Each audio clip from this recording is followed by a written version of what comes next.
Welcome to the next video in our 2021 Honda Trail125 video series. Today I'm going to be installing passenger foot pegs. The brand is Revolution. This is what the product looks like. This is the mounting hardware for the left side. Here it is for the right side. Very impressed with the look and feel of these pegs. Excited to see how they go on.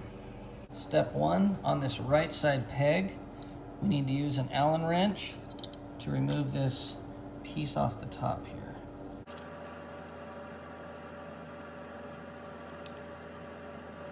Which should free up the piece on the bottom.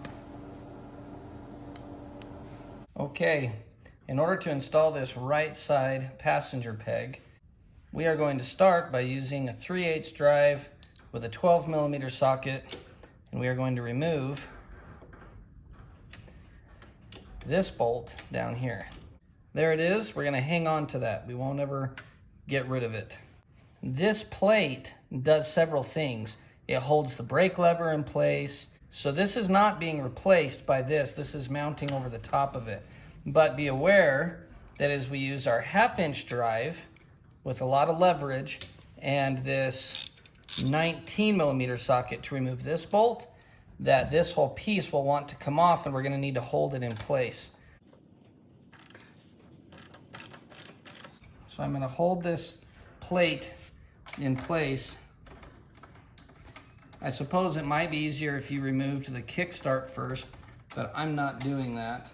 What we're going to do now is we're going to take this piece that comes with the Revolution passenger peg.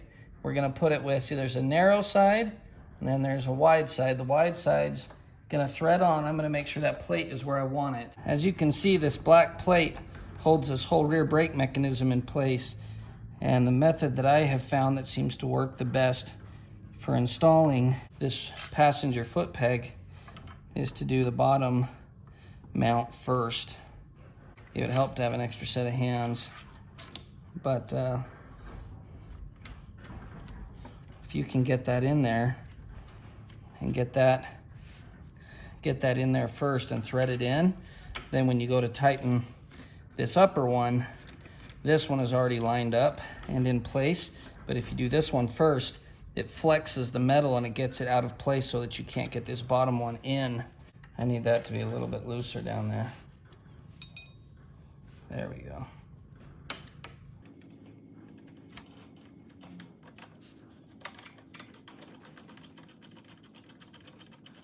So I'm going to finger tight that just a hair, and then I'm going to move this around to make sure it feels like it's in the right place.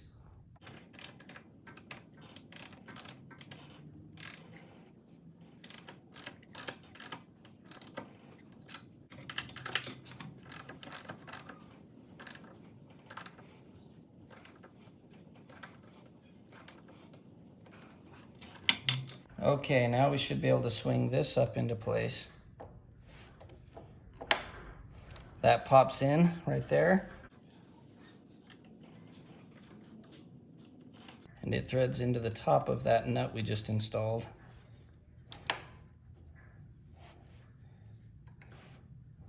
I got that snug, but not tightened all the way. So I'm going to go ahead and tighten this one down now. And now I'm going to finish snugging this one down.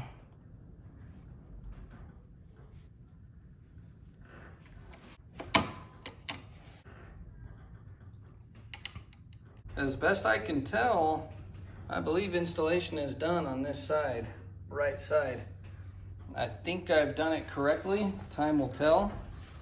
That's how it looks all mounted up.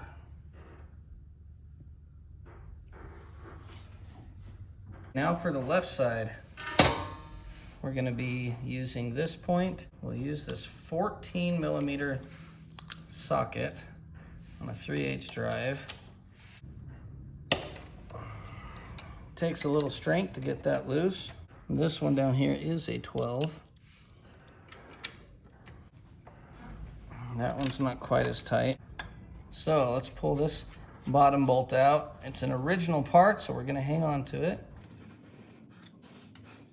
And then this is not, on the other side, this plate was holding a bunch of brake mechanism, but on this side it's doing seemingly nothing. I don't know if it's just a cover for aesthetics, or if it actually is supposed to lend some sort of structural strength here.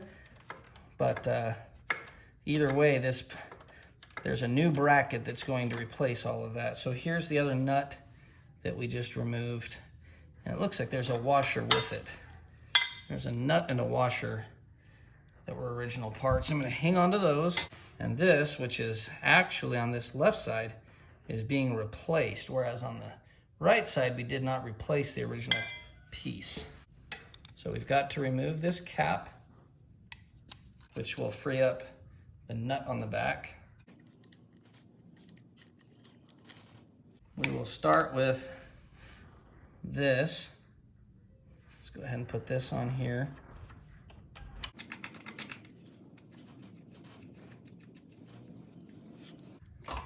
A 19 like it was last time, so if I push the shifter down, it gets the shifter out of my way.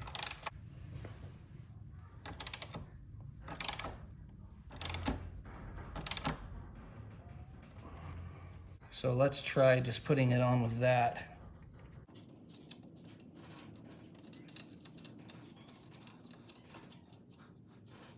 I am choosing to reuse the original bolt here versus this one because this one is longer and I think maybe even too long for this. I can take the passenger peg and this fits neatly into here. So I need that to be in place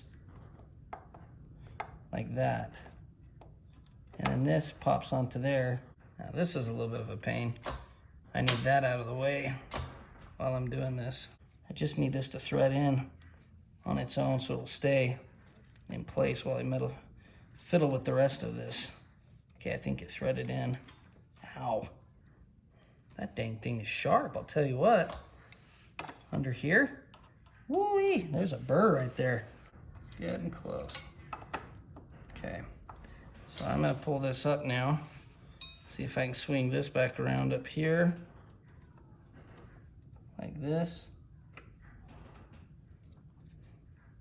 Two little bolts that go into here.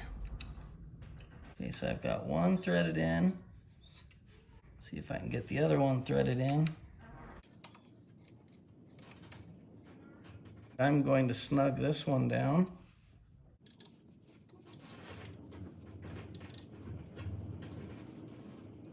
I really want these two pieces going together well, so I'm going to snug this down first. That's a decision that I'm making.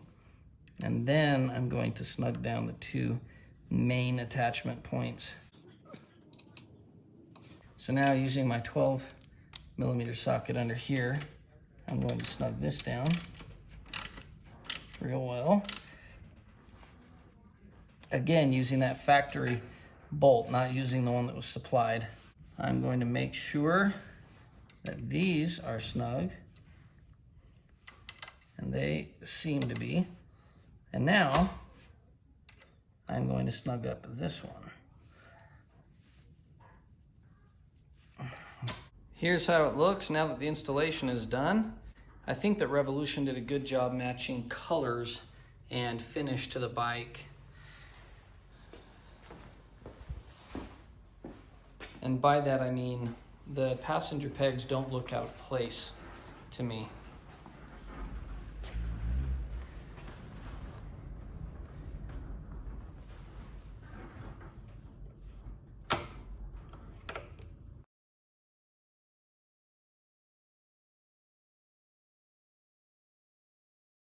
This is the 9th video in our video series on the Honda Trail125 ABS. If this is a bike that you are interested in or perhaps own, we invite you to follow along as we ride this bike, put miles on it, maintain it, and modify it to meet our needs and wants. Thanks for watching.